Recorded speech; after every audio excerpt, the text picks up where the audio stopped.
12 जून को हमने टोलोलिंग का अटैक शुरू किया था। जब 11 जून को हमने ये लेटर लिखा और सिर पे हमने केसरिया बाना बांधा था, क्योंकि हम टू राजपूताना के साथ लड़ रहे थे और उनका ट्रेडिशन होता है कि जब भी आप आगे बढ़ते हैं और ऐसी जंग के लिए जा रहे हैं जैसे जब वो मुगल से लड़ते थे राजपूतान, कि अगर हम या तो जीतेंगे या वापस नहीं आएंगे, तो एक सिंबल होता था केसरिया बाना, जो सारे जो उनके बहादुर सैनिक बांधते थे और स्त्रियां जौहर करती थी और ये लोग ना लौट के ना आने के लिए जस्ट अपने लास्ट उसके लिए निकलते थे। उसी तरह हमने एक सिंबल करा था और हमने ये अटैक शुरू किया। इनफैक्ट हमने अपना खाना पीना सब कुछ अपने बैग से निकाल दिया था। हमने डिसाइड किया था कि हम केवल अपने साथ कैरी करेंगे अपना आर्म्स एंड एम्यूनिशन, क्योंकि अगर खाना पीना नहीं मिला तो ठीक है, लेकिन अगर आर्म्स एम्यूनिशन खत्म हो गए तो शायद हम एनिमी का मुकाबला नहीं कर पाएंगे। तो लगातार 12 और 13 जून को ये लड़ाई चलती रही और मैंने आर्टिलरी का बहुत मैसिव फायर टोलोलिंग के ऊपर डाला, 120 बड़ी गन्स। और जब मैं आपको आर्टिलरी का शेल बताऊं, ये लगभग 42 किलो का शेल होता है और इसका किलिंग जोन 200 मीटर तक जाता है और ये बहुत विध्वंस करने के लिए कारगर सिद्ध होता है। तो इतना फायर हमने एनिमी के ऊपर किया कि हमने आप उनके बहुत सारे बंकर्स को ध्वस्त कर दिया। कुछ लोग वहां से भाग गए, कुछ लोग और नीचे बंकरों में आके लड़ाई करते रहे और कोशिश कर रहे थे, लेकिन इससे हमारी फौज को बहुत सपोर्ट मिला और हम आगे बढ़ते रहे। तो मैं आगे बढ़ा था फौज के साथ और अपनी एनिमी का आर्टिलरी का फायर एनिमी के ऊपर कर रहा था और फाइनली 13 जून को हमने टोलोलिंग, जो पूरी लड़ाई का सबसे कठिन पीक था, जिसको कारगिल का टर्निंग पॉइंट भी कहा जाता है, उस दिन हमने उसके ऊपर झंडा फहरा दिया। इनफैक्ट ये एक ऐसी जीत थी जो भारतीय इतिहास में सुनहरे अक्षरों में लिखी जाएगी, क्योंकि हर चीज इसमें विपरीत थी और आज भी खाली इंडिया में नहीं, बहुत सारी केस स्टडीज है इसके बारे में।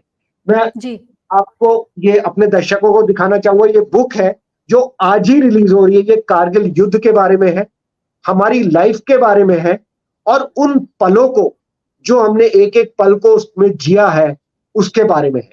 तो आपको जरूर इसमें एक ऐसा इंस्पिरेशन मिलेगा कि कुछ भी हो जाए, आपको अपना धैर्य नहीं खोना है और हमेशा हार नहीं माननी है।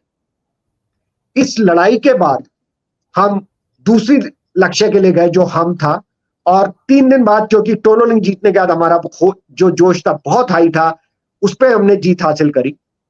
और जो उसके बाद .514 जीता था, उसके लिए कैप्टन विक्रम बत्रा को चांस मिला था। उसके बाद हम 3 दिन, मैं और कैप्टन विक्रम साथ थे, अगली लड़ाई की रणनीति बना रहे थे। और आई मस्ट से कि उन 3 दिनों में विषम परिस्थिति में जब हम साथ रहते हैं तो हम बहुत क्लोज हो गए थे। इनफैक्ट मैंने कैप्टन विक्रम को प्रॉमिस किया था कि युद्ध के बाद हम जीतेंगे, सेलिब्रेट करेंगे, और उनका प्लान था मैरिज का। और मैंने बोला था मैं जहां भी पोस्टेड होऊंगा, मैं आपकी मैरिज के लिए जरूर आऊंगा और हम साथ मिलके डांस करेंगे। बट शायद नियति को ये मंजूर नहीं था और उन्होंने उस अटैक को तो जीता, बट अगले अटैक में अपना सर्वोच्च बलिदान किया। मैं अपने लास्ट अटैक, जो 3 पिंपल्स का अटैक था, जो हमें 28 जून को मिला था, हमें अगला अटैक जो मिला, हमें उसकी तैयारी करनी थी।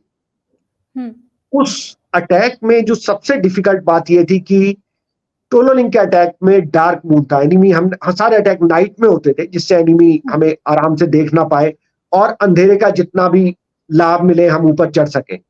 बट 15 दिन बाद जब हम दूसरे अटैक के लिए जा रहे थे, तब तक फुल मून नाइट हो गई थी और फुल मून नाइट में एनिमी हमें साफ देख सकता है रात के समय भी कि हम कब अटैक शुरू कर रहे हैं। तो बहुत डिफिकल्ट हो जाता है ये कि जब एनिमी आपको देख रहा है और वो कंटिन्यूअस फायर कर रहा है और आप इन सीधी पहाड़ियों पे 45 किलो का वेट अपने कंधे पे लेके बिल्कुल सीधी पहाड़ियों पे चढ़ रहे हो या रस्सियों का सहारा ले रहे हो, तो हर कदम मुश्किल होता है।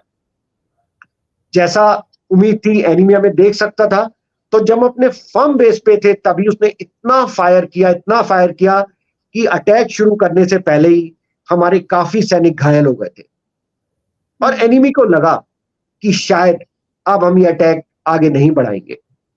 बट ये भारतीय सेना थी, हमने फिर भी सोचा कि हम अटैक रोकेंगे नहीं। हम अपने प्लान के मुताबिक अपने जो साथी थे जो घायल हो गए थे उनको हॉस्पिटल पीछे भिजवाया और बाकी लोग आगे चल दिए अपने लक्ष्य की तरफ।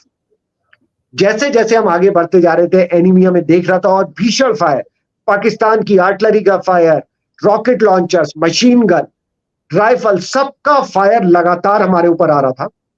इनफैक्ट ये एक अटैक था जिसमें 3 अधिकारी, 3 ऑफिसर्स की कैजुअलिटी हुई थी। किसी अटैक में 3 ऑफिसर्स की कैजुअलिटी नहीं हुई। एक अटैक में मेजर आचार्य, कैप्टन विजयन, कैप्टन कैंगरूस, वो इन लोगों ने वीर गति दी। और जब हम एनिमी के काफी पास पहुंच गए थे, अचानक एनिमी का एक गोला बिल्कुल हमारे पास गिरा और मैंने अपने साथी को बचाने के लिए उसके हेड को नीचे डाउन किया कि सीधा हम जमीन पे लेटते हैं जब गोला आता है, उससे बचने की टेक्निक। लेकिन उसका सिर तो बच गया, लेकिन उतने टाइम में वो गोला मेरे बाएं हाथ को चीरता हुआ निकल गया।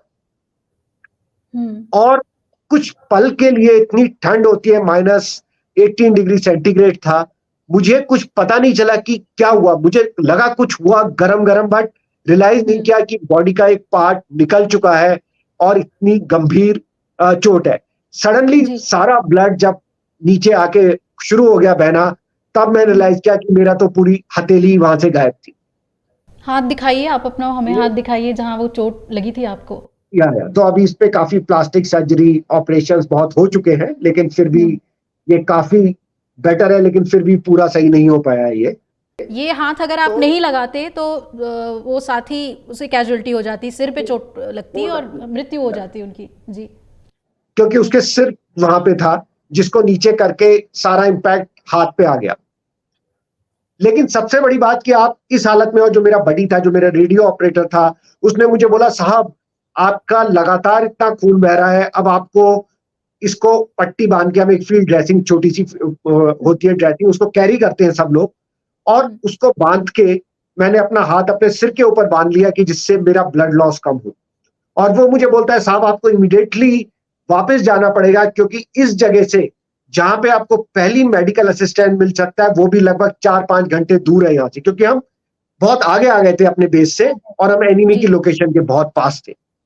लेकिन आप देखिए कंडीशंस को, उस समय मैं रुक नहीं सकता था, क्योंकि अगर उस समय आर्टिलरी का गोलाबारी एनिमी के ऊपर रुक जाती, तो जैसे मैंने बताया, एनिमी बाहर निकल आता अपने बंकर से और हमारे जो कमांडोज ऊपर चढ़ रहे थे, उसमें से एक एक को चुन चुन के मार सकता था।